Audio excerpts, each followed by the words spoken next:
Welcome to Digital Marketing Intelligence Ask the Experts, a live bi-weekly show to help you know what to do and what's new in digital marketing for 2021 and beyond.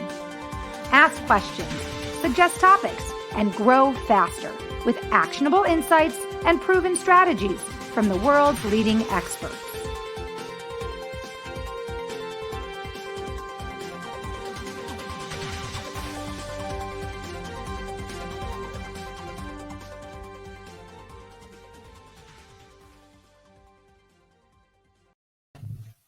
Hello, everybody, and welcome to Digital Marketing Intelligence for Entrepreneurs. Ask the Experts. I'm Marissa Morgan, your show host, and I'm also the Business Development Manager at Ngagge. If you're just joining us, if this is your first live or replayed Ngagge Digital Marketing Intelligence show, I want to introduce you to our brand, Ngagge. What we are is a cloud-based software platform that gives you the tools you need to grow and to scale your business in 2021 and beyond. And most importantly, if you can't tell from our name, Ngagge, which is spelled cleverly, Ngagge, sounds like engaging, engage with your customers, spelled differently. But if you can't tell from our name, we are all about engaging with your customers where they are. And we all know that in today's day and age, our customers are all over the place, but when we do the research and we figure out where they are, then we can engage with our target demographic where they are, right? Whether that is on Instagram or Facebook, whether it is primarily on your website. And our platform gives you the tools you need to not only engage with your customers, but our tools are free forever. And our tools also help you to optimize your customer experience. If you'd like to know more about our platform, you can check it out after today's show. It's ngagge.com. Check it out after today's show. And of course, if you'd ever like a free demo of our platform, you can contact myself, Marissa, at marissa.m@ngagge.com, and I can walk you through our platform and show you all of our incredible tools. We also just launched a new program recently called Ngagge Live. If you're someone who's interested in perhaps starting your own podcast or starting your own live stream, but you're not sure where to start or how to do it, we can help you and walk you through exactly how to do that, or we can do it for you. So check out our new program at ngaggelive.com. Okay, welcome to today's show. Without further ado, I want to dive into today's topic, and I want to introduce you to today's special guest. Our special guest is a CRO expert, and today is show 4 of our 4-part series with him. And today we're talking about landing page optimization. That is part 4 of 4, and our 4-part series is really all about how to increase your conversions by more than 200%. And the last part of that is landing page optimization. I'll introduce you to our guest in just a moment, but I'm excited because today we're going to be featuring 2 different company pages, and our guest will be performing a live landing page optimization for us to really understand and put together everything that we've talked about in this 4-part series. Okay, without further ado, I want to bring him on board. His name is Colin Lepiscopo, and he's joining us from sunny San Diego, where he had to do a little leapfrogging and moving and shucking this week because of some crazy stuff happening where he lives and some internet outages. So we're really excited that he was able to make it for today's show. And I want to thank you so much, Colin, for joining us. If you don't know who Colin is, you need to. Because Colin is not only the director of campaign strategy for the Global Leadership Network and has 8 years of experience in marketing live events, TV productions, Broadway musicals, best-selling books, and online products, but he is also the founder of Meta, which is a CRO agency that helps businesses grow and helps businesses understand and improve their conversion rates through CRO. Conversion rate optimization. Colin is also a jiu-jitsu blue belt who trains in San Diego. And I want to invite you to join our conversation today. If you have any questions for the last part of this 4-part series or comments for Colin, you can drop those down below in the comment section.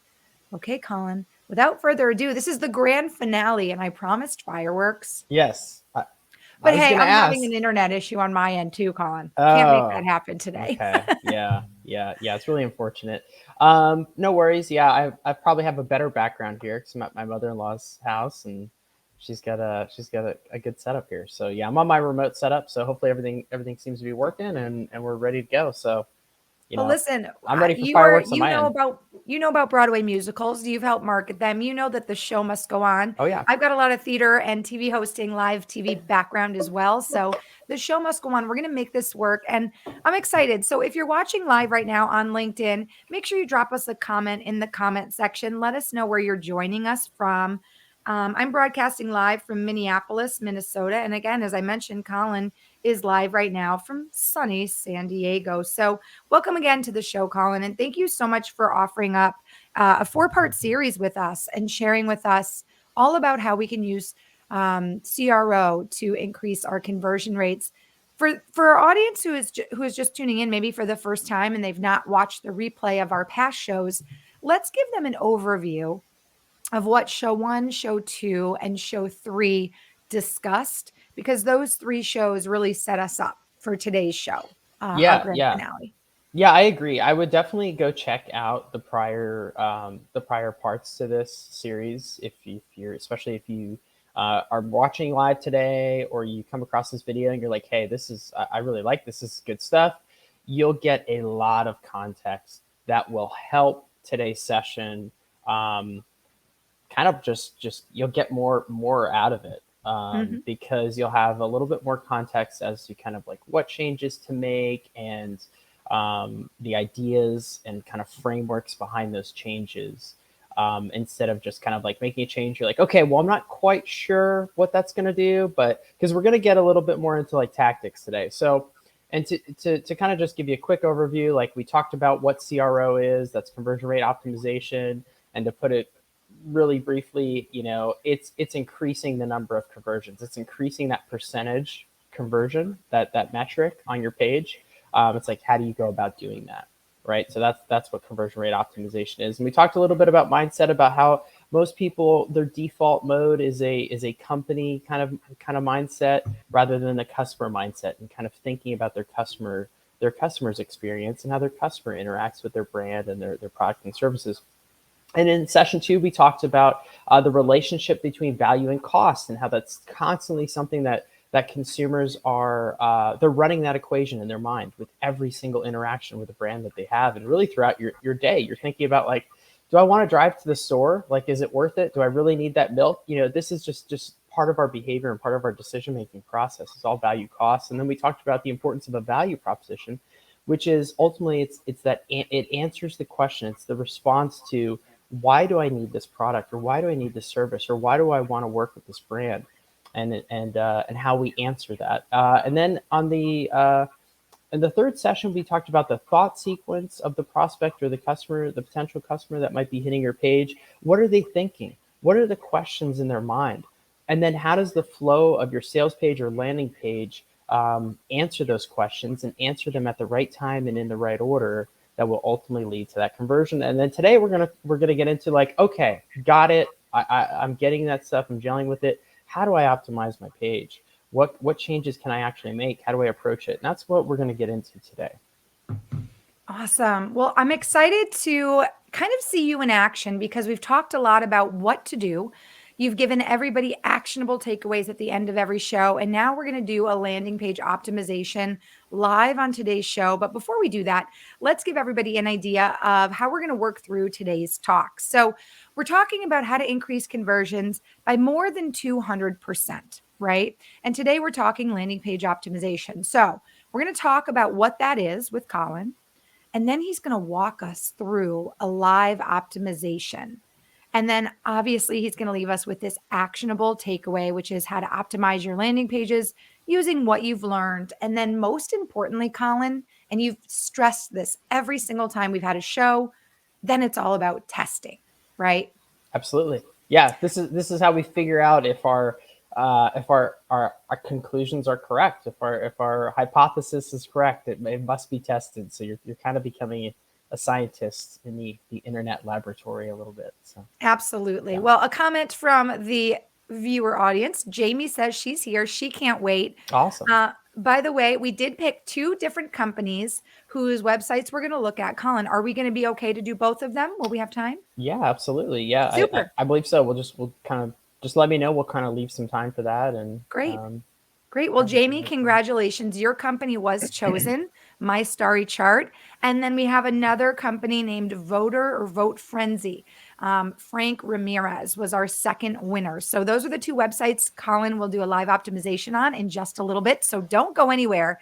And let's just kick off the show with a little bit of information and understanding and background for myself and our audience, Colin, Yeah. about what landing page optimization is and what it does. Yeah. So basically, it's any landing. Like, so what is a landing page, right? Let's just start with Mhm. that, because I think that's the basics, but we all should know what that is. And this is any page on our site that we're directing people to where they're going to land. That's why it's called a landing page, right? So this means if you have some PPC ads, that means like Facebook and Google ads. If you have some calls to action in your emails. Anywhere where they're going to land on a specific page on your site that isn't necessarily like your homepage. So we're going to be looking at some home pages later and do some optimization there, and we can certainly poke around. We'll kind of poke around a little bit on those sites, but this is a specific page that you've sent them to, and it typically has like an action that you want them to take, right? Like you've got a promotion in an email. Hey, we've got a Halloween special this month, and they're sending you to a page that has, hopefully, sometimes it doesn't, but hopefully they're sending you to this page that is directly a result of clicking on that link in that email, and it's a special promotion for that Halloween special or whatever. So that's what we're talking about with the landing page. Typically it's like a product page, or maybe it's a product category page. That could be a landing page. So it could be any of these pages. It could be an opt-in, any of these pages on your site where you're just like specifically directing traffic to. That's kind of what we're talking about. So you can obviously do an optimization on the whole site. We'll be looking at home pages, and you can optimize a home page. You can optimize pop-ups. I mean, everything can be optimized, and most of these things can be tested. If you're using something like Opt-in Monster or some of these other tools on your site for pop-ups, a lot of times they have built-in A/B testing. If you use TubeBuddy, you can A/B test thumbnails, on your YouTube channel, and copy, and all these things. So, even email platforms have a lot of built-in A/B testing. So split testing isn't anything new. It's just like you need kind of like the frameworks and what to test and how to go about it. So anything can be optimized, but today we're going to specifically talk about landing pages. But a lot of these principles can be applied to other areas of your site and other areas of your marketing as well. Colin, I want to ask you, when clients come to you looking for your help, and maybe do this initial sit down and you open up, let's just say their initial web page. So it is truly the landing page for their company. Are there a couple things that you tend to notice right away that you find need immediate attention, basically? Are there some big blunders that a lot of your clients do off the bat, or misconceptions, right, that they come to you with? Yeah, sure. Good question. So a lot of times people will have specific problems, and if they have a marketing background, they'll kind of know like, hey, we know this is working, but we're having a problem here. So they kind of like usually will know what their problem is. And there's some people that they're like, hey, I just don't know what my problem is. Like, I'm able to get traffic, but it's not converting. That's usually the big problem that a lot of people have, and that's when they go, okay, I know I need CRO, or I've been told it's a CRO problem. And there could be other problems there too. It could be a product mismatch or something else, but that's more of a business issue. But when you look at a site generally, that's why we did kind of a whole session on value proposition, because that's usually one of the key things that's missing. So that's a I would say substance problem, and we can kind of talk about the two main things for landing page optimization, which is form and substance. So a lot of times it's a substance problem, and there's missing language there that's going to communicate value and help potential prospects draw a conclusion, right? So if you have them on your homepage, you want to think about like, what do they need to know and what do you want them to do? Those are questions you can ask yourself.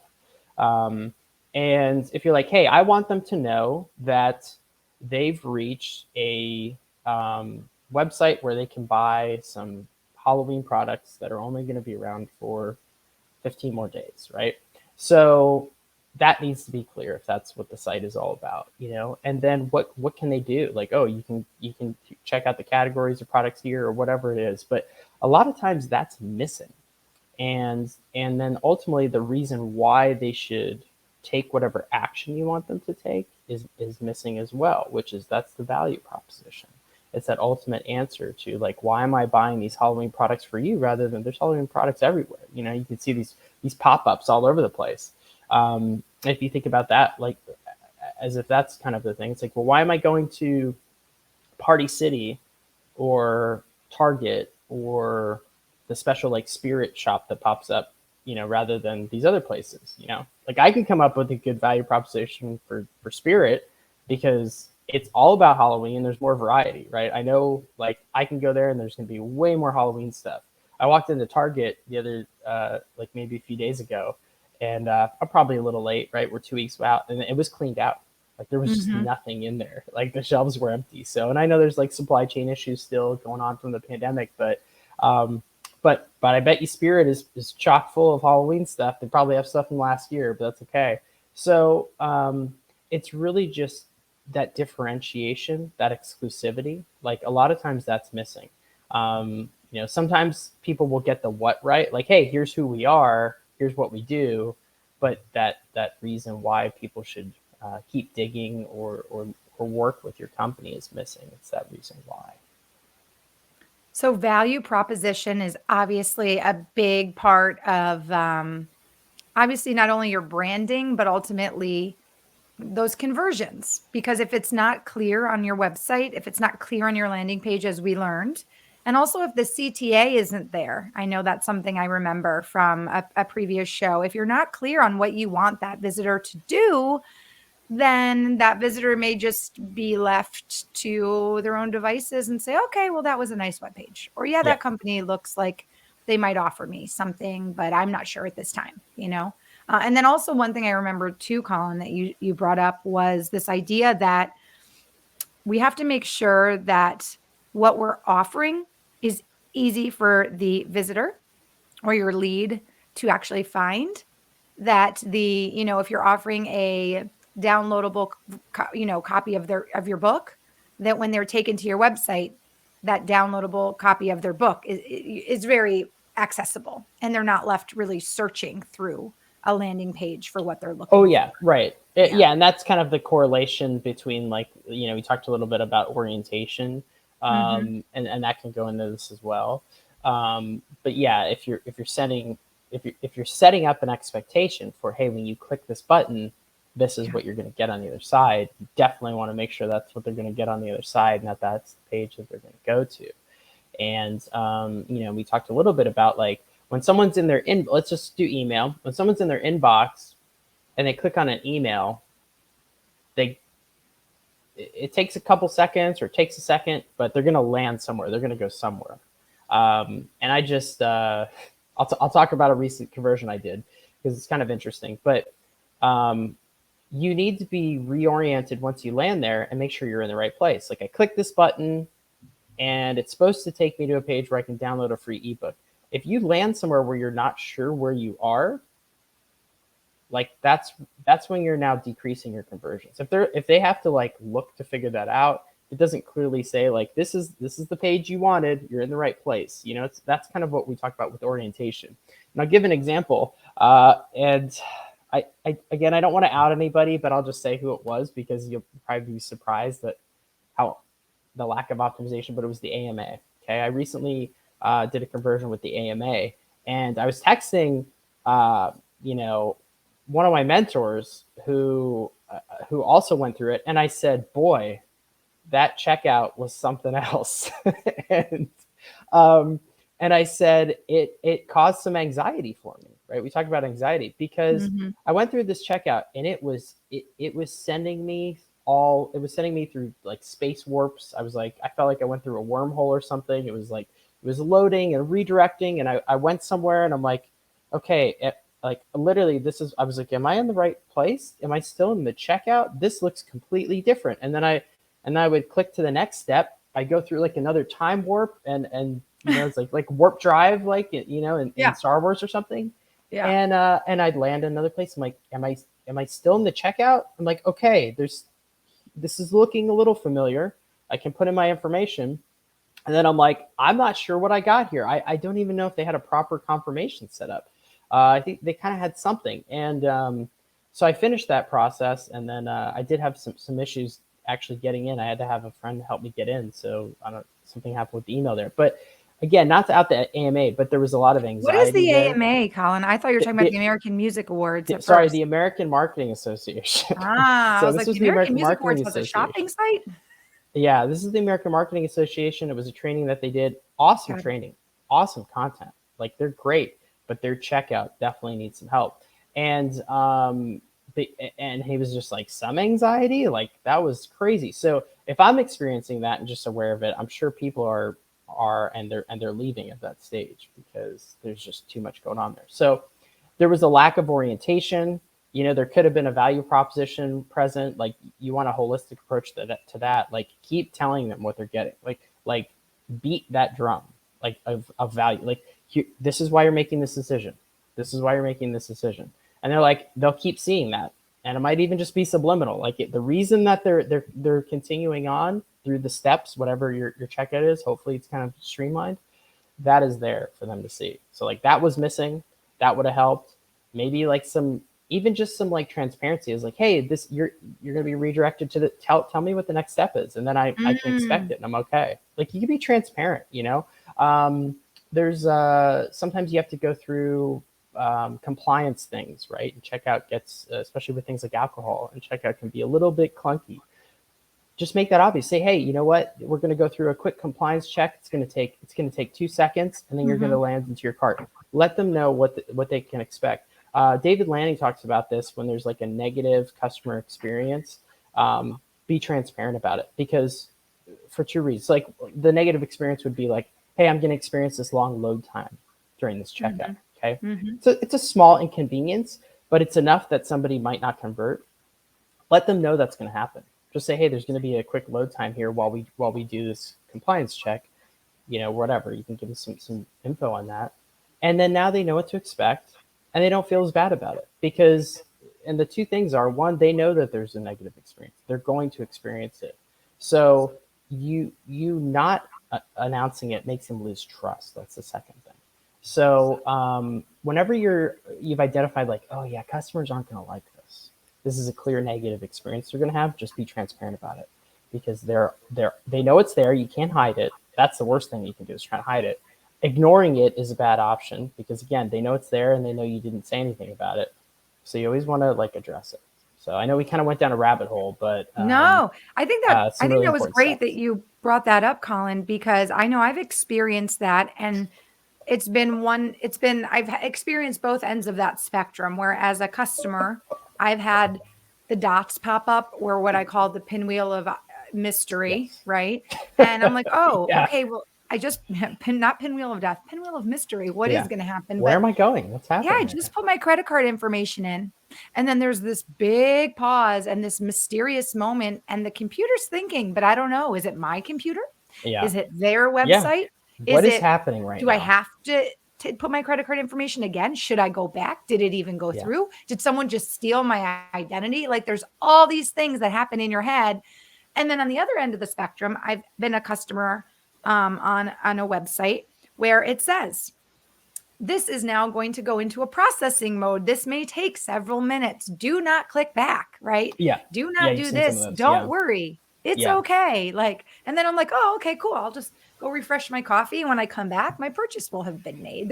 You're right. Confidence gets Yes. instilled in the customer. Yeah, there's some trust there. Yeah, we could definitely talk about that whole like loading thing, because a lot of times they'll do those with like white pages and stuff like that, Mm-hmm. right? Where they're, or the yellow pages. Maybe that's more accurate, Mm-hmm. where it's trying to get information on people, and they're like, okay, just one more step. We're gonna send you everything, their criminal backgrounds, and Yes. they've been in jail and they've done this, and you're like, oh, what? Yes.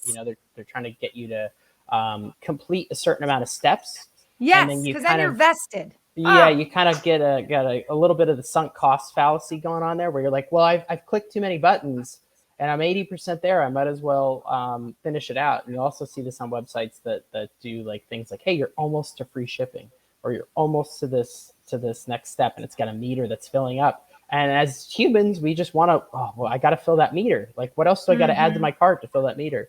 Mm-hmm. And then you also see some other like kind of savvy websites. They have fun with it. They're just like, hey, the hamsters are working in the wheel, or they'll kind of put something funny there because they realize like, hey, this is going to load, it has to load. How can we like entertain the customer a little bit while they wait for this like load? Because nobody wants to wait for stuff, especially in our culture. It's like we want things now, want things quick, and we expect that as well. Like there's an expectation of it being quick. So there's fun things that you can do. If there's something clearly negative, you can be transparent. Most people understand when something's loading, but again, any little like indication of what's going on is definitely helpful. It's imagine if you were just like talking to somebody, and all of a sudden they just like they did a pause, and sometimes people They were will like even this. say, Ready? Wait, let's pretend, Colin. So you and I are having a talk. yes. Absolutely, Colin. And then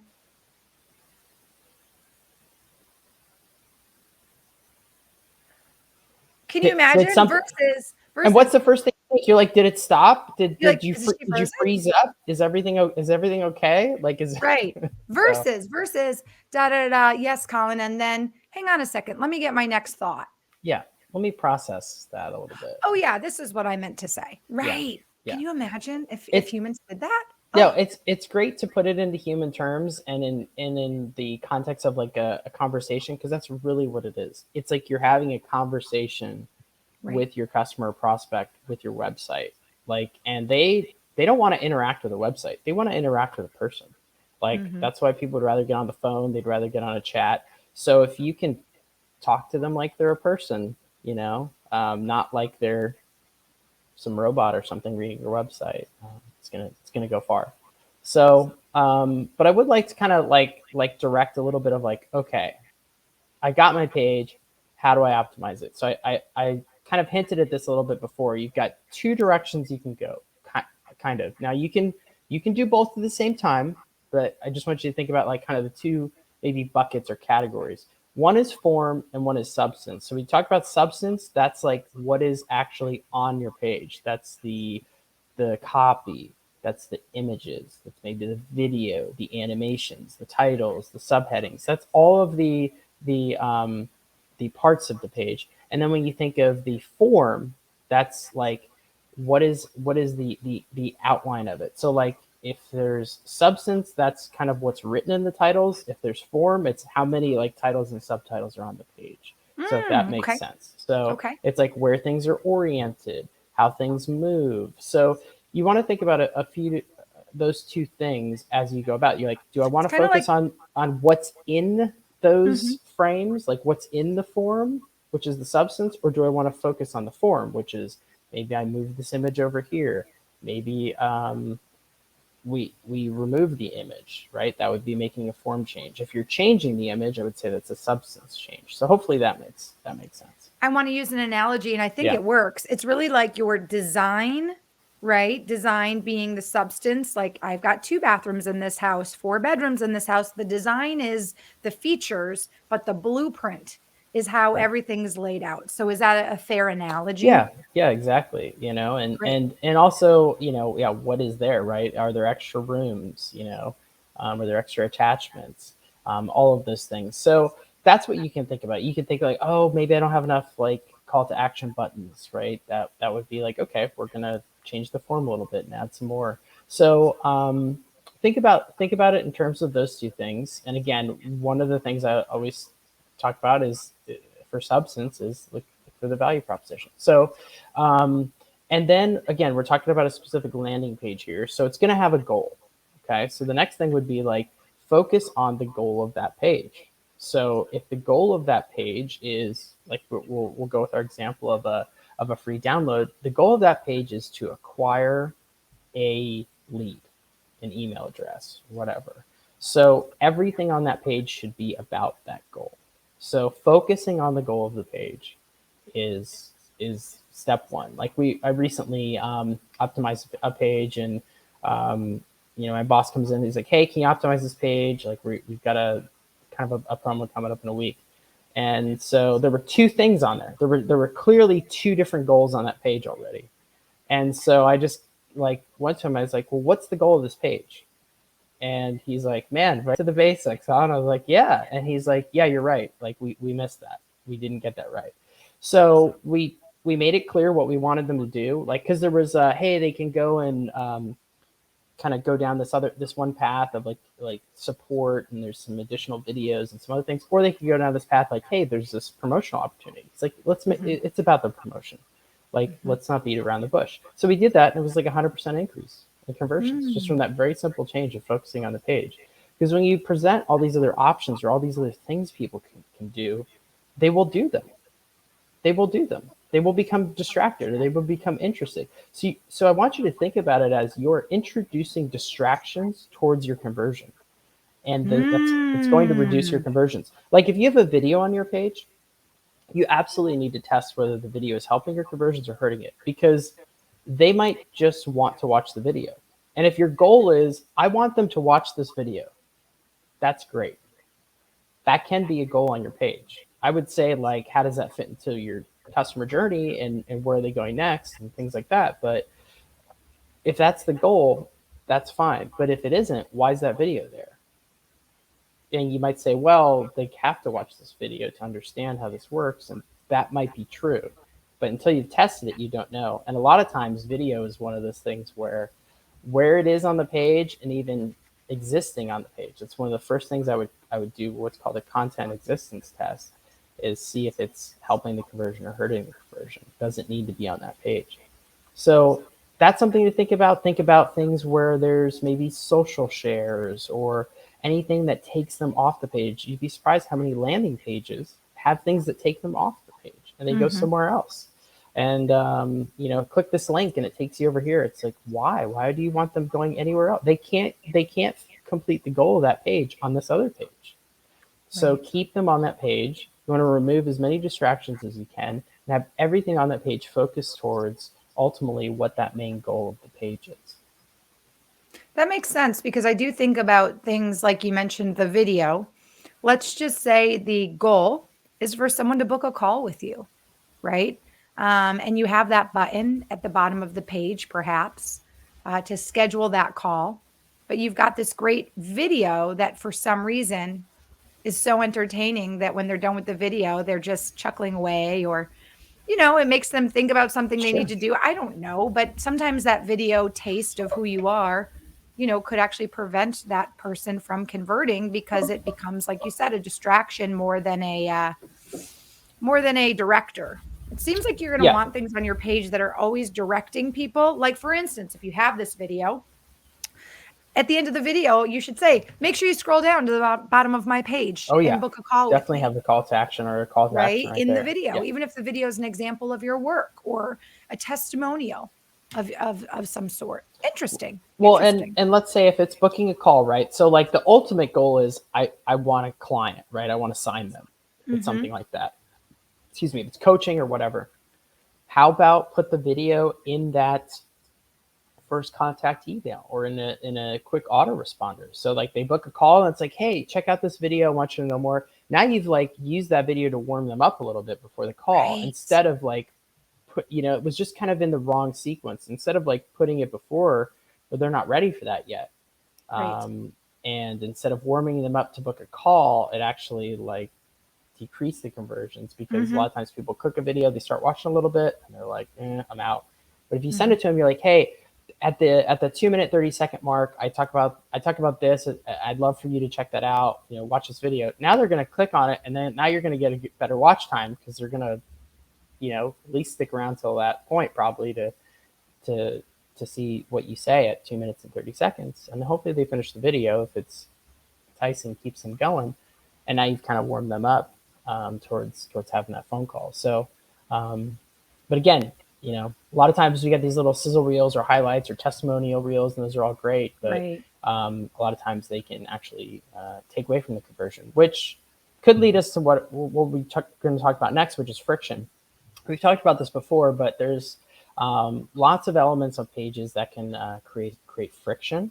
So when we talk about friction, it's anything that is slowing people down towards the conversion, right? And I know, Marissa, you've talked about, like, are we making them jump through a lot of hoops, right? So a lot of times how this will kind of manifest itself on a page is like excessive form fields, right? If you're requiring a lot of information, if you're making them fill out a lot of forms, if you're making the prospect, maybe it's in the form of copy. Sometimes we overdo it with copy, depending on how complex the buying decision is. Sometimes we can overdo it with images, and like I said, with video a lot of times. And we can kind of go into depth a little bit more about images and video. But again, if these aren't helping them bring value, if they're not bringing value to the copy, then it's probably distracting from the copy and creating kind of a point of friction. And if there's an overabundance of copy, that can be a friction point. There's maybe too many bullets, or you can overwhelm with too much information as well. A lot of times you got to keep it simple. Again, unless it's something that's super complex, or there's a lot tied to it. Like I can think of maybe a good example is finding a nursing home, right, or some residence for like your aging family members. That's kind of a more of a complex buying decision. You're going to want a lot of information, so they're going to need to put a lot of information leading up to that first phone call. You're going to want to know testimonials. You're going to want to know. I am going to want to see videos of the. You're gonna want to see what the place looks like. Yeah, that's a Mhm. good case where you're gonna want to see a lot of pictures. Like what do the rooms look like? What does the whole facility look like? What are some of the Mhm. other what do they have available?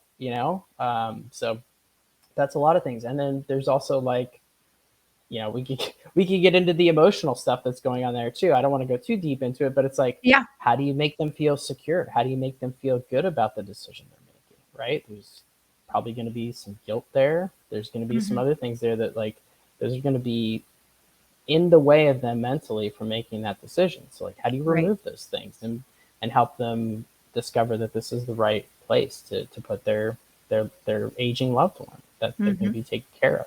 So um, that's an example of just something that might be a little bit more complex as to like, what Halloween costume am I going to buy? And maybe that's complex for some people. It can be complex for us. We're like, what do we want to dress our kid as for Halloween? But obviously, it's not going to require as much information, as much copy, and as many things on the page. But you also want to consider what is the goal and what is the action, right? If it's just booking that call and just starting that conversation and taking that first step, the prospect might not need a whole lot of information for that, right, to get started. But they're probably going to look around. They're probably going to poke around and look at some other things as well. So that's when you can kind of get into branding and the feel and kind of how they're going to experience, your brand and your site as a whole, and how all those things can kind of contribute towards the conversion as well. But yeah, anything that's distracting, anything that's going to trip them up, but that's typically how kind of friction will manifest itself on a landing page. It could be excessive copy, um, excessive form fields, things that prospects will have to do. All those things can add And to the even, friction. from previous experience with all kinds of websites and landing pages, even the ease of use can be something that can trip up a conversion. I know that I was recently looking at a hotel site and it was so clunky, Colin, and it was not in American dollars. And when I tried to click, there was a button to convert the rate to US dollars. It told me, Okay. this conversion rate is not available at this time. And I'm like, what do you mean? You're giving me the option to take these, Yeah. French Polynesian dollars and turn them into US dollars. I'm like, why wouldn't it now not work? You know what I mean? There were just so many steps and things to go through Yeah. that it basically made me say the heck with this. Like it's giving me a headache. So I think the ease of use for a landing page, if Sure. there are tasks Keep that it need to be simple. done, the tech side of things are also very important. Well, and how did that make you feel when you clicked that button that you tried to do the conversion? It didn't work. The money conversion? How did that make you feel? You know what's crazy? I'm looking at a beautiful resort hotel that's the photos and the videos are making me feel like I'm on a beach somewhere, right? I'm looking at honeymoon things.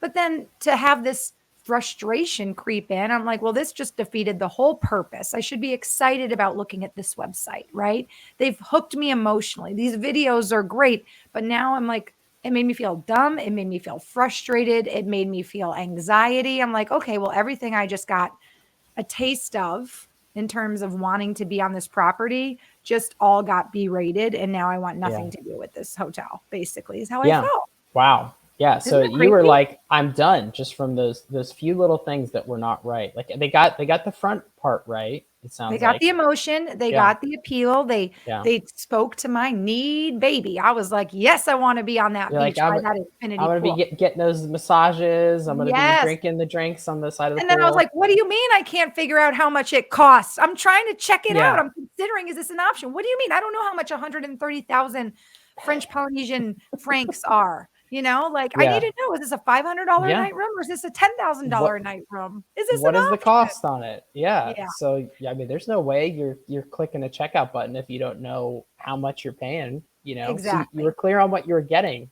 but not what you were paying. And and not the yeah, value. of course, yeah. Well, Colin, So I'm yeah, really excited, by the way. I know we actually don't have that much more time. So, can we dive into some live optimization? Because I feel like you've shared so yes, much with us about not only just CRO in general, but this idea of a value proposition, yes, and then also this idea of what the thought sequence is, the sales page flow. But I would love to see you kind yes, of talk us through a website live and for us to experience what it looks like from your eyes when you start this process. sure. And I would just say real quick, the last two things is Yeah, we talked about the value proposition, clarify the value proposition, make sure they know the reason why they should download that or talk to you next, whatever the goal of that page is, and then optimize the call to action, right? And there's ways you can optimize the call to action, make it very clear when they click that button, what happens next, what are they getting, and make it all about that CTA.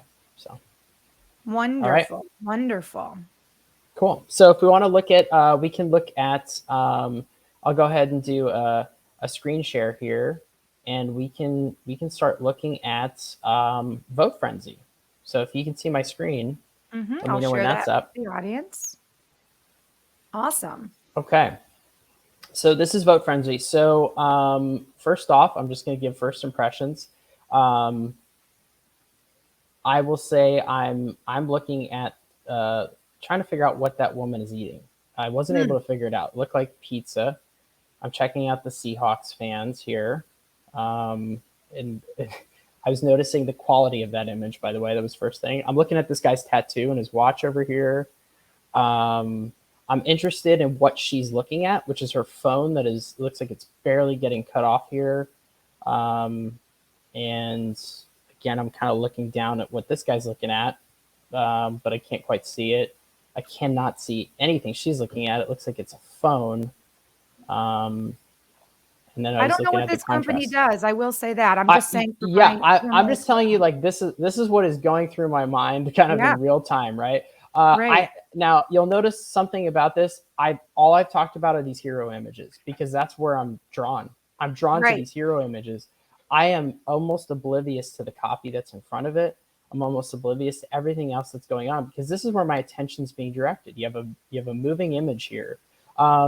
So I actually can't process any of the information besides these images. So, and this is a problem you'll see on a lot of sites is they've got this kind of, it's cool, it's slick and kind of has a modern feel, and that's great, but I'm not processing this information. So now let's kind of look at some of the messaging. Increase mobile engagement. Make content, events, and shopping into fun mobile games. Okay, now that's clear. I'm not quite sure what I can do with that, but it sounds like I'm able to make mobile games out of um, things that other things that I can do on mobile. Like somehow I can make shopping into a mobile game. Okay, that's interesting. So maybe this is for e-commerce. Mhm. Um, Get free research. Okay. Free unlimited polls and responses, unlimited private and public polls, outperform experts 137%. Okay. That's interesting. So one things I'll point out as we go through these, it is great that I can actually stop these because on a lot of sites, these would just keep moving and they move at such a rapid pace that you actually just, it's almost impossible to um, to process the information. So at least I can stop them and look at them and process them if I want to. Like something caught my eye. Maybe it was like, hey, I just really wanted to see what this girl was eating. I don't remember what that was. So Pizza, I think. yeah, some sort of Made me flatbread. hungry. So maybe I was just really excited about that. But at least I can stop and look at them. A lot of they move so fast. I'm like, okay, I'll read the next line of text when it comes around the next time, right? People are not going to do that. Now I'm doing that because I'm here and I'm trying to figure out what this is. I'm assuming it's something to do with voting, and there's stuff about polls, so that's related. But this doesn't seem related to voting at all, and this is the first thing I'm seeing. So now it is clear, like increase mobile engagement. Like, I mean, that's something maybe I want to do. That's a goal I want to have. So I might be interested, but there's a lot of things to unpack here. So so I'm glad that we can stop it. So going back to this, I'm still not quite sure what I can do here. And if I can get free research, how do I get free research? Like maybe what is the research in? Like what are like I don't know why I would want free research, and I don't know what the research is about. It looks like it's unlimited polls and responses, but like to what? Like, is it based on industry? Is it like, I just don't have enough information here as to why I would want this research, you know? Can I just chime in here too for a minute? Sure. From a first impression standpoint too, I'm leery. Anytime somebody's like, I'm going to give you something for free, I'm like, well, what's the MO there? What are you taking from me, or what do I have to commit to, So Yeah, and let's just be honest, like there's a little bit of a value there. Like, well, if it's free, how good can it be? If this is just free research, why is it worth it, So maybe there's a better way to communicate the value of this than rather that it's free, because a lot of times free reduces the value. Because, well, I don't want free stuff, right? When there's a lot of times when people think of free, I think of like, oh, it's that crappy thing on the side of the road that nobody wants, right? And I know there's those websites that are like, or there's those apps that you can do in the neighborhood and they've got free stuff and a lot of good things. You can get good things from that. But like a lot of times you think of like, well, it's this junky thing that nobody wants. So is this a junky thing nobody wants? Is this junk research that nobody wants? I don't even know what the research is about. But so I definitely need to know more about what this is. And I would need how do I get it? Like that's maybe I just like, oh yeah, I got time. I'm ready to like pour through some free research. How do I get it? How do I get this research? Like, I have no idea. I'm guessing I have to go hunt for it somewhere. Yeah, it's not clear. I'm not interested. It's not clear with the 5 scrolling things. I mean, I know that's probably their main buckets of stuff that they offer, but it's not clear on the website where to start. It's very some sort of app, right? Yeah. It looks like a lot of industries that it can cover. We know there's some sort of mobile engagement game that you can do, but again, maybe I'm really interested in this. Maybe there's some like motivated, warm traffic coming here. How do I do? Like, what do I do? It is not clear to me what I do next with any of this. So, and maybe this is just like we're just showing you kind of all the stuff that we have. Well, that's great, but I just don't know what to do with it. Now this is something good in the right direction of an evidential. Hey, we outperform the experts by 137%, I assume is what they mean here. But this needs to be clearer. So like this, they probably know what this means. Oh, well, our, according to these studies, like, this data is better by this amount. They've done this and it's 137% better. that's great, but I don't, this is not clear to me. I don't understand this. And again, I don't want to sound harsh, because I know this is like, we are calling your baby ugly here. This is just what this is. But like, nobody knows what this means. Mm-hmm. And this is a perfect example of customer mindset, of the lack of the customer mindset and the company mindset, because the company knows what this means. The people who wrote this know what this means. Mm-hmm. But as a customer, you're not going to know what this means.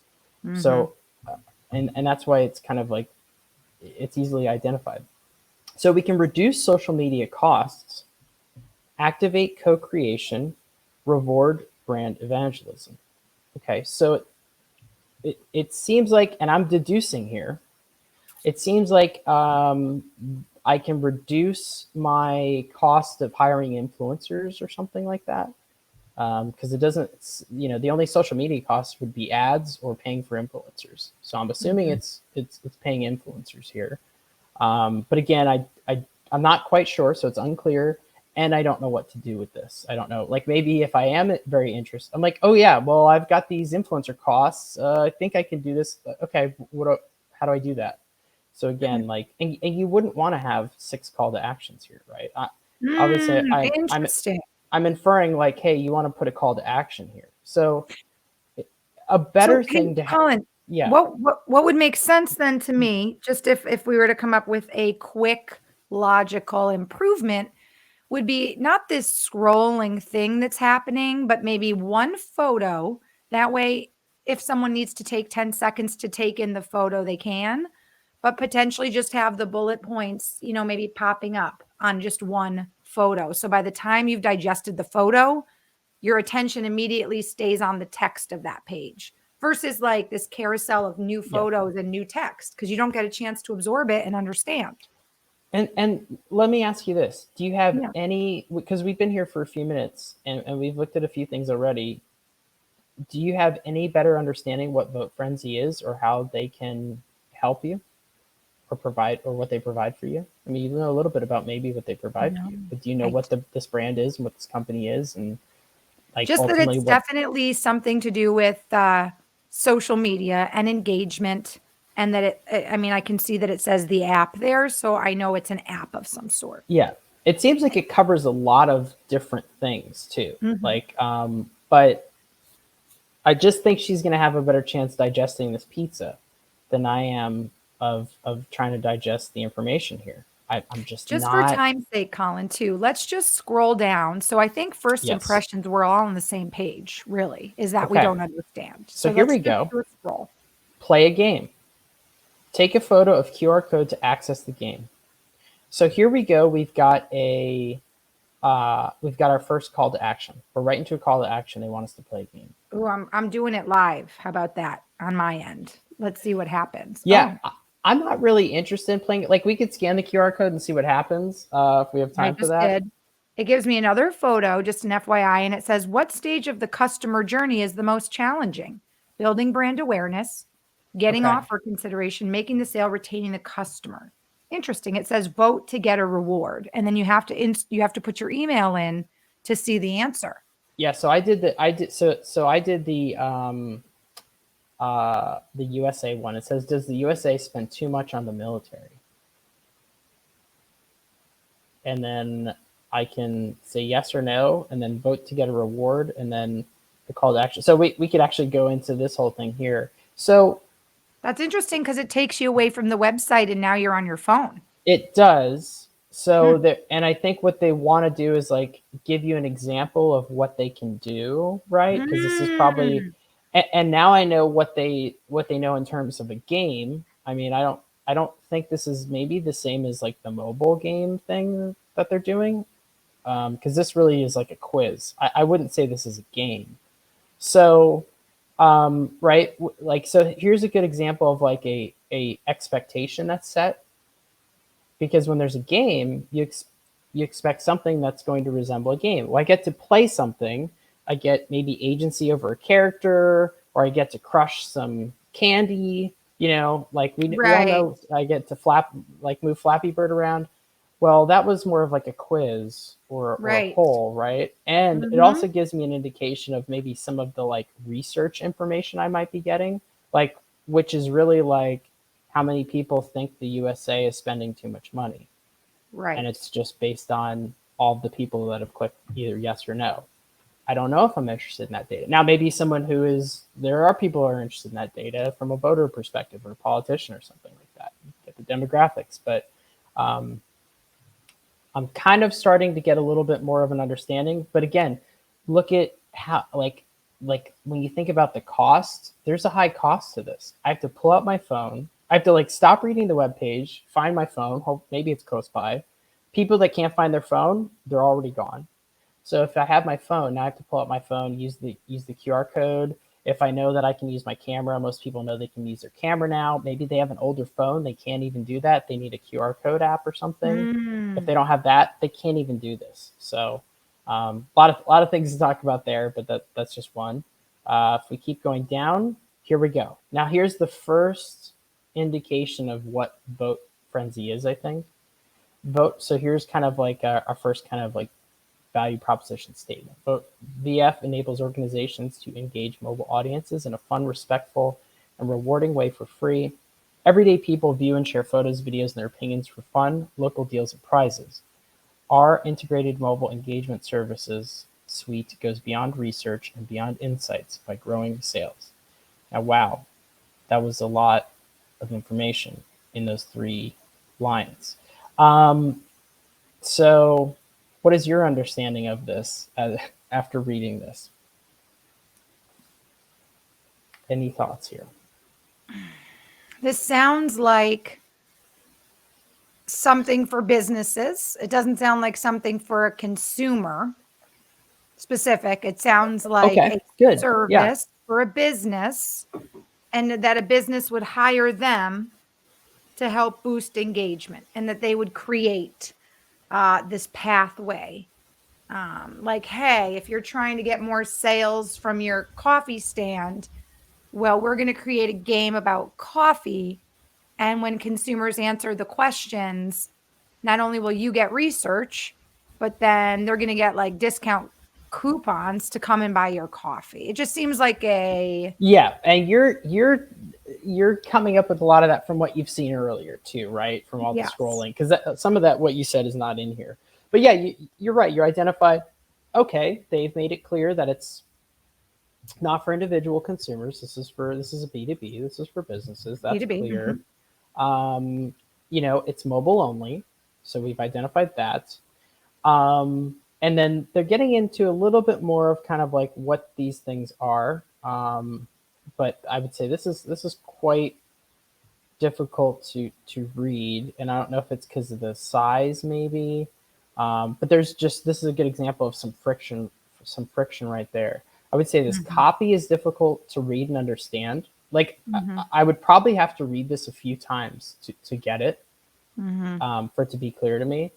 I'm still not sure what this means because they're just saying they're going to grow my sales by going beyond research and beyond insights. Well, this is what I need to know. I need to know what you're doing beyond that.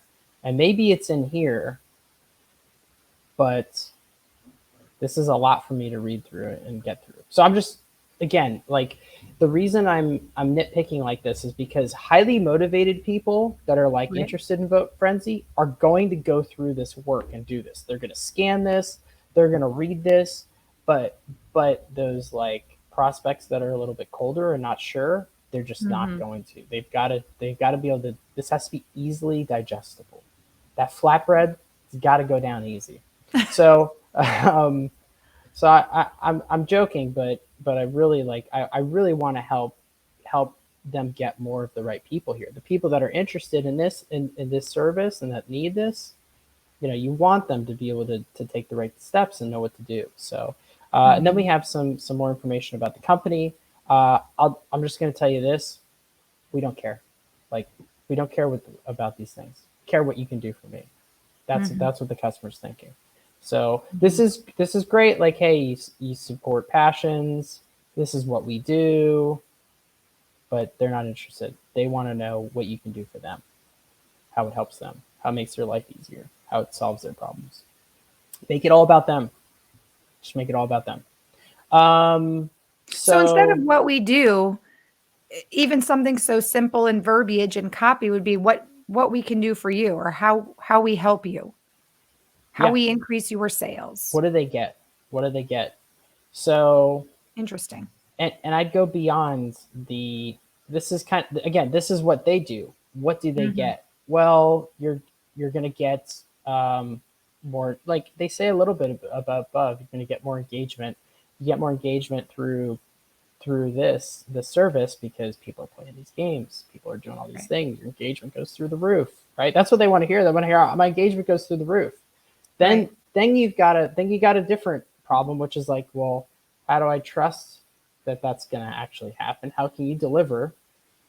That's when you show them the proof of that it works. Hey, look at all these metrics. We're 137% above all these other companies that offer the solution. Now you've showed them how you do it, and you've shown them that you're better than your competition in the same time. So it sounds like they probably know where that information is and the right information, but it's just not in the right place, right? We talked about that thought sequence. It's just not in the right place, and Mhm. it's not clear. I mean, clarity trumps persuasion and fancy animations any day of the week. So This was a really good example because I think you together we immediately saw things that were confusing, weren't clear. And then what's crazy is we stayed a long time at the top because there was so much there's a there. lot And I there. think There's a we lot talked there. Yeah. about that videos or photos or too much information can actually just completely block the course of someone ever making it down to where you may have some more clear verbiage. But for time's sake, I think Yeah. let's stop here with Vote Frenzy. I think Sure. this was a great first website to look at. Frank, by the way, if you're watching this on the replay, I know he wasn't able to make the show today. We're not saying your baby's ugly.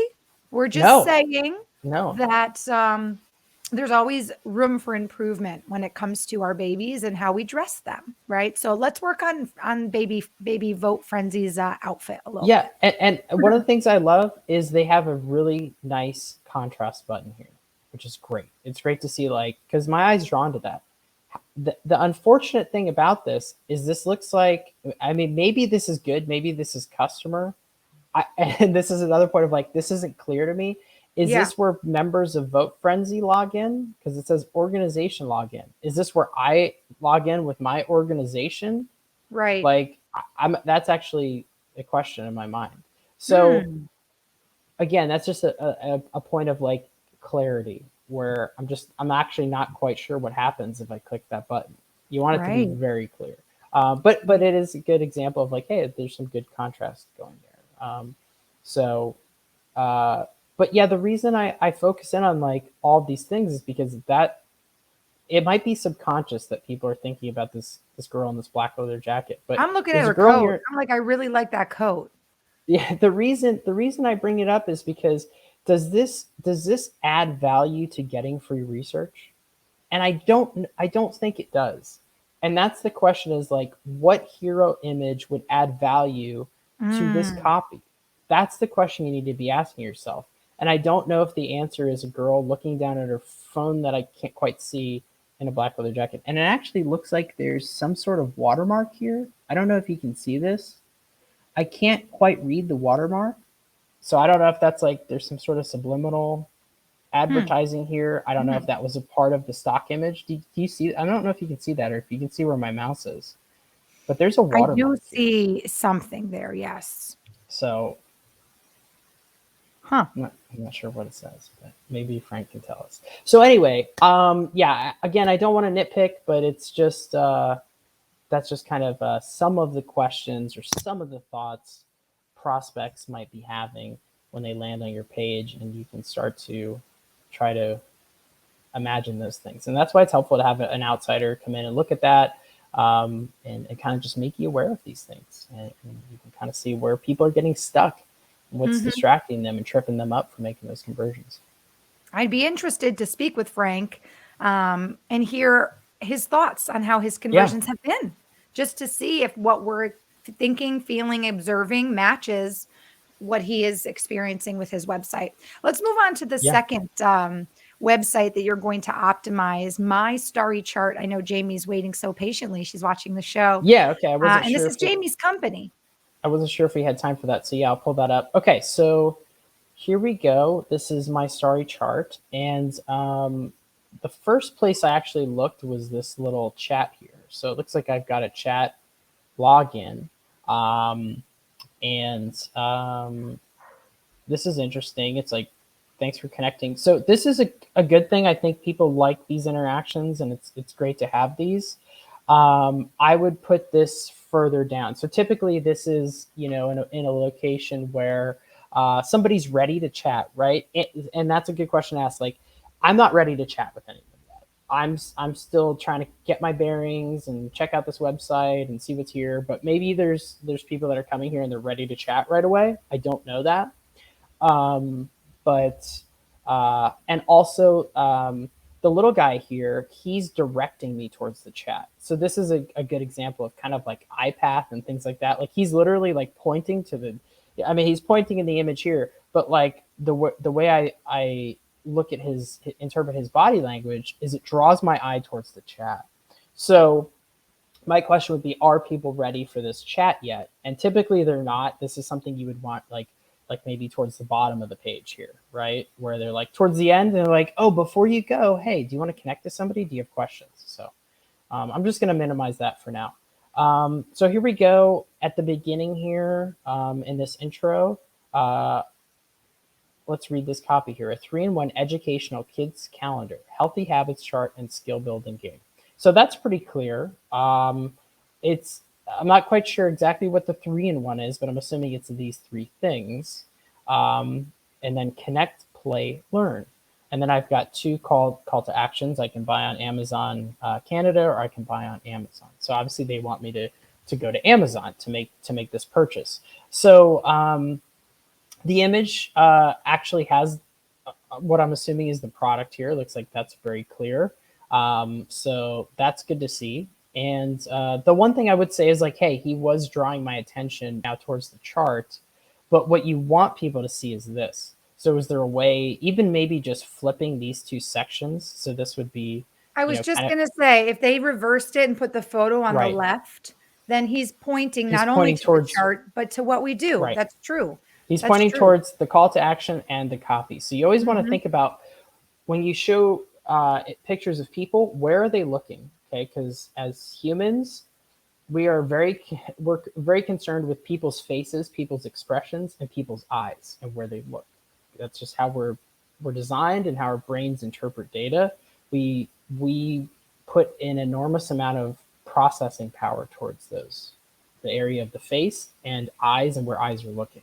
That's why when you have a person in an image on your website and they're looking a certain direction or their head's a certain direction, we are drawn that way. If you're ever in a large crowd and you see people start looking, and you can do this as an experiment. You can do it like, especially if you have a group of friends, because the more people, it makes it easier. If you just start looking somewhere, or if you just stand there and look, and just kind of in your peripheral, just kind of watch other people or have somebody record, watch how many other people look what you're looking at, because they assume there's something interesting going on over there. You're locked in, your attention's there for a reason.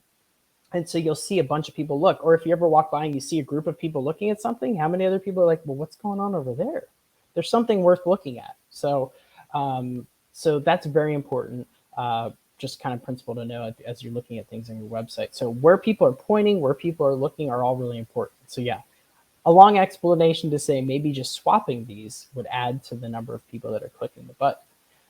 To get a little bit more into the substance, you could, a good way to structure the subheading. So connect, play, learn is good, but what could be better? What could be like, what do I maybe want my child to do with this calendar, or what are they going to get? Like what's the ideal outcome I'm going to get? Because I mean, I've got a 1-year-old. I'm just trying to stop him from hurting himself.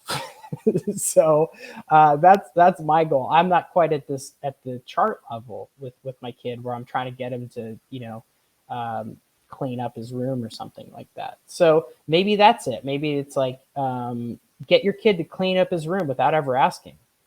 That sounds like a great ideal outcome. I don't know. I'm sure a bunch of parents would love that, you know? So something like that, maybe, you know, would be better headline. And then how it happens. Well, it's this 3-in-1 calendar that they connect, they play, they learn, and they have a good time, something like that. So, but it is pretty clear, hey, this is all about getting this calendar. Then it talks about designed by experts and parents to support every stage of childhood development. Okay, getting to know a little bit more about what this is. And then it looks like they break down, connect, play, and learn. So that's a little bit more information. And then it goes right into reviews. So here we get our first kind of social proof section. Ooh, I really like, by the way, how you scrolled it, but it's not moving. So it gives people a chance to read it at their own pace. You're not bombarded by a scroll that's going too fast to read. That's nice. Yes, but I would say I would not move these. So it is nice that there are a few different ones. It looks like, I mean, this is pretty fidgety if I can actually do this. So this is nice that I could read these. But and I think it is cool that it's got the Google reviews here. But I would just probably just make these static and maybe line them up. I mean, I do like that it adds to the authenticity of it, because a lot of times you can have these testimonials and there's a trust issue there where you're like, are these real? Like, and I'm sure you've landed on sites before. You're like, I don't trust it. I think they wrote these themselves, you know? So it's very clear, hey, these are legit. These are from Google. But maybe stop the motion. Maybe just do 3 instead of 4. So that's good. And then here we go into the more of the like what it actually is. So I'm seeing, and I think this is a good example of kind of like just showing the product, some good product images, you know.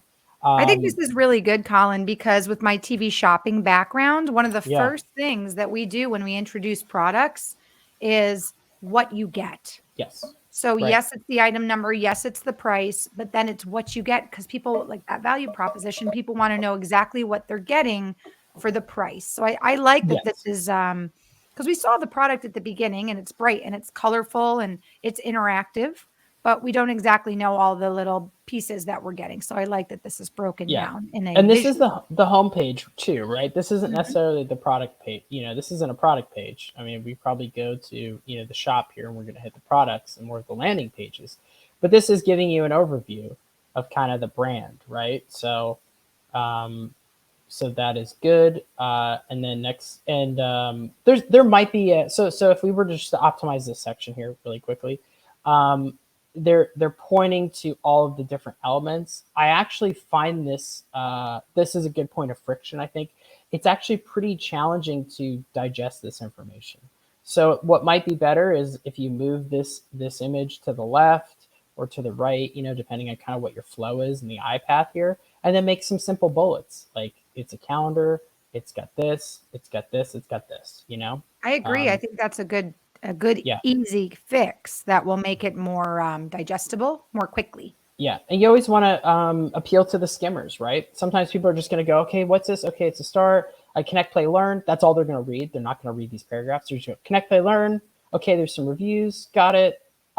Especially like busy moms. They're like, what is it in it? Okay, I can see a pen. There's a this. There's that. There's some stickers. Okay, they're like, and think about the questions they're asking. Like, I'm going off the top of the head. Like, is it reusable? Do I have to like reload stickers once a week? How many stickers are in it? Mhm. You know, questions that like busy moms might be thinking, right? Mhm. And then, okay, now here's another product. So it looks like they're kind of just showing some products on this page as well. Like here's some stickers, and here's a good example of, hey, they kind of did what we just said. They've got the product, and then they've got some bullet points here, and they're telling you more about these sticker packs. And hey, we've got our first call to action. We can buy these now. Great. Oh well, actually, they did have a above the fold call to action here where they want us to go buy on Amazon. But, Okay. For so time's yeah, sake, Colin, because we are starting to yeah, get we're low here on definitely going time. over. No, you're perfect. Okay, Let's just click to the shop page, because since this sure. is a product and it is a B2C, I'm guessing. I think Yes. it'd be good to just let's see what happens when we're trying to make a cart and a purchase, because that's So here something we we've go. talked about a lot in our series. Okay, so we've got a couple products. So again, you can orientate these by based on, you know, which ones are going to sell the most. So where are you going to look first when we get to Well, this I page? think the starry chart should be the first product because that is her hero And that's product. kind of what I'm getting at is this is what we're going to see first. So Yeah. this personalized color puzzle for kids, and maybe this is what they want people to go to. Maybe they really want them to do this instead of the chart. Maybe they find that once people buy the puzzles, they start buying more products, or maybe, hey, once people buy the chart, they start buying more products, whatever that is. We get some stickers and masks. So if we go to let's say, hey, I need some sort of calendar and chart for my kid. I'm already there. They have a payment plan as well, which is worth mentioning. Okay, so let's go back. So so when you follow, so this is what's interesting too, is it's a hover over, and then there's the add to cart. Okay, so we'll do it again. We might get 2 in there, and that's okay. So we're gonna add to our cart. Yes, we did. Okay, so we're in our cart. It tells me what happened. My story chart's been added to my cart. I can go back, right? Which That's is nice. Yes. interesting. So it did take me to checkout. They want me to check out. And then let's refresh it here because I think my subtotal should go down. Let's see. Oh, here we go. I got to update my cart. I like this cart. This cart is very easy and it matches the rest of the website. So I don't feel like we just got bamboozled Right. into something different. It all flows. Yeah. So there's a coupon code here. It looks like. Oh, okay. So here's a good example of something that. So it looks like there's a field here for a I didn't coupon see code. that. Yeah. Yeah, I So didn't see that's that. why I clicked on this just to see what would happen. And again, if I'm just going to check out, I might not do this, but somebody might say, oh, I can just click this and it's going to apply a coupon. Oh no, I have to put in a coupon code. So you really can't see this field. So that's one thing is I would, I think add the that the field there. box should be above the coupon code. You think the what? I think that apply coupon should be underneath where you put the field because then it's kind of together and it's its own little thing. I think that would Yeah, make yeah. it more clear and make that a little darker. Yes, so you could see Yeah, it and you better. can't see this. And there's a question of like, hey, what happens here? Like, is there a better place to apply coupon? Maybe that could be further down in the Mm. checkout or something. So yeah. So then we get here and they've got a upsell. I can add on some sticker packs, which is interesting. And then there's two options here really. So one thing to note about this is probably this is a necessary thing to have the update cart. You might want to have the coupon code because you're using special coupon codes. But this is a good example of like we have 3 equally weighted options here. All of these buttons look the same. What we really want people to do, like this is a functional thing, the update card, I get that, but what we really want people to proceed to checkout. And there's probably a better way to say this rather than proceed to checkout, which Mhm. which is like if somebody in a store said that to me, I might just, I don't know, it probably almost stopped me in my tracks if I walked up and they're like, proceed to checkout. Like, I'm not sure if I want to. This, sounds a little too clinical. So there might be a better way to like, maybe it's just Just check uh, out. continue to payment, maybe like, Yeah. or enter pay. There might be a better way to go to the next stage there. Check out of cart, maybe. So if we go here, Yeah. here's our checkout. And it looks pretty standard. We've got our billing details and shipping info. So By the way, I do looks want pretty to good. mention, just real quick, Colin, people may be listening on the podcast. Yes. So I do want to, obviously there's nothing I can do to show you the screen. But I want to encourage you, if you are listening to the podcast, maybe just pause your podcast, go online, even on your phone, to engage.com/live-show-library. And you can find Colin's video show there. And this is worth, watching the video and following along as Colin's explaining so you can understand this optimization as it's happening. Because obviously, if you're listening to this portion of the show on a podcast, audio only, you're not going to be able to really understand Colin's tips and what we're looking at. It's very visual. Yes. So Yeah. if you're still Definitely listening at this point, I just want to advise people to check us out. By the way, Jamie said, "Ha ha ha, proceed." She kind of gets your thought there too, Colin. Yeah, there might be a better Proceed to way. check out. But So Jamie's listening though. Yeah, one thing I do want to mention is this is really good, and this is kind of a nice anxiety reducing thing here. Is like, hey, you're giving us your personal data, and they're saying, hey, here's what we're going to do with your data. Um, Now they are kind of saying, that, check out this privacy policy. I don't know, people might like to read privacy policies as a hobby, but most people aren't going to want to read that.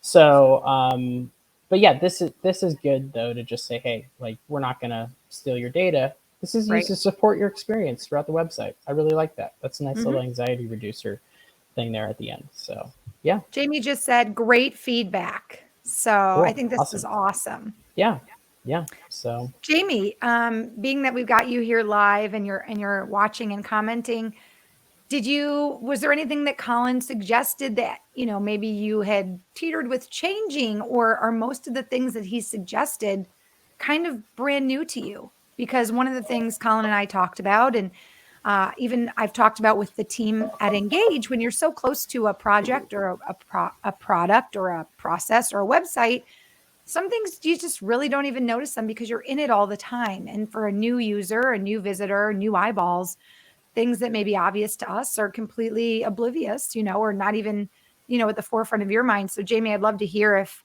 some of what Colin has shared were just like big, like light bulb moments for you. So take a moment. I know there's a delay in viewing and commenting, but do share us sure, your thoughts, Jamie. We'd love that. Oh, she said, so helpful. Most of them make sense. cool. So hard to notice these things when you're so close to it. So yes, so she Hundred has agreed. percent, 100%. Yeah, when you're making it, building it, and it's just, yeah. There's like the best way that we describe it is like there's just a blind spot. We Yeah, she just says, have a "I'm blind so in spot. it, I'm too in it," and so you don't see Yeah, these things. yeah. It is. Awesome, Yeah, it is. Yeah, that's it's awesome, it's kind of the curse of it all, but that's okay. That's why it's always good to have that outside perspective. So awesome. Colin, it was really neat to see you put into action and to just kind of openly hear your thought process as you're going through both of those websites, because you had very different feedback, I think, on both of them. Jamie's was a little bit more like changing up order and direction a little bit, really. But yeah, the key pieces she had seemed to work well. It was more just changing up formatting. I think her substance was really good. You just wanted her to change up the form a little bit, right. just to start, as a starting point. And then, whereas the other website, really the substance needed a lot more tweaking, and then you could Yeah, obviously go back and work on the form. So that's neat. yeah. Couple more comments. Jamie just says, thank you so much. And now she notices how busy certain images are. Sure, So there you sure. go. It's just like Yeah, from the outside looking in. There you go. Direct from awesome. a CRO expert, Jamie. How lucky are you? And Frank, I know you're going to watch the replay of our show. Thank you both so much for submitting your businesses and your websites. Colin, I know we ran over on time and I know you need to go. So I just want to thank you so much for joining us and doing this really insightful 4-part series about CRO, conversion rate optimization. If you guys want to connect with Colin, you can do that on LinkedIn at Colin Lepiscopo. It's COLIN LEPISCOPO. And if you're interested in learning more about what his company does, visit his website at www.metathesite.com. Awesome. Colin, thank you so much again for your time. We look forward to having you back in the future. We've got a lot of really exciting things happening in the pipeline right now with Engage, especially coming into 2022. So thank Yeah, you so much for a lot being of a big part changes. of our incredible show. And we look forward to teaming up with you again in the future. Yeah, thank you so much for having me. It's really been great. It's been great to be here for 4 parts, and so yeah, been awesome. Thank you, Marissa. You're so welcome. And we look forward to seeing you again. Take care, guys. Bye. What an excellent finale to our 4-part series on conversion rate optimization, seeing firsthand somebody like Colin, who is an expert in this field, work through 2 totally different websites, 2 totally different companies, and really be able to work through how to make those landing pages better and how to optimize them. Okay, I just have about a minute with you. So I just want to quickly share our Engage news of the week, and then I'll share with you our show topic for next week and the show date and time for you to join us. Okay, so this week's news of the week: Shopify is making it easier to optimize e commerce stores for international markets all from a single Shopify site. So, up until now, if a business wanted to reach a global market, they had to sell on a marketplace or through another retailer. A new solution called Shopify Markets removes the need for a third party, and it allows businesses to sell directly to international consumers. With Shopify Markets, merchants can sell outside of their home country without having to worry about complexities like, I just talked about this today, currency conversion, language localization, providing local payment methods, and duty and import taxes.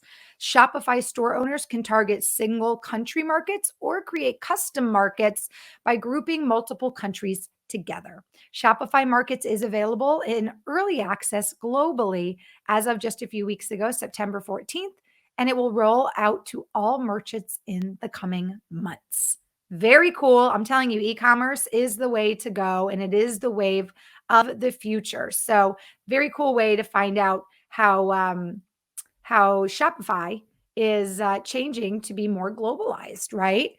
Okay, if you guys are interested to know more about our upcoming shows, make sure you visit our Ngage company page on LinkedIn. You can find that. We have the rainbow colored cog and we are NGAGGE. Check out our company page. Give us a follow because that's how you can find out more about future shows, show dates, show guests, and show times. Speaking of future shows, I'd love for you to join us back here next Thursday, October 21st at 2 p.m. Eastern. Our guest expert is Thomas Barta. He's a former McKinsey partner, author of the world's largest study of customer leadership. And he's going to be providing insights on breaking down silos between marketing, sales, and support, and why that is key to the growth of your company in 2021 and beyond. Join me next week for our next show. And of course, connect with me if you have any show topic ideas, or maybe you think you would make a great guest expert to join us for an episode of Digital Marketing Intelligence. We're going to be starting next week our new series, which is Digital Marketing Intelligence specifically for startups. So if you'd like to be a guest on our show, drop me an email at marissa.m@ngage.com. And of course, follow me as well on LinkedIn, the Marissa Morgan. On behalf of myself and the team at Ngage, I want to thank you so much for joining us for another great episode and, of course, the finale of our 4-part series with Colin Lepiscopo. I'll see you back here next week. Have a great rest of your week. And don't forget to check out ngage.com, ngagge.com, for our free forever suite of premium communication tools to grow and optimize your customer experience. I'll see you guys all next week. Have a great rest of your day.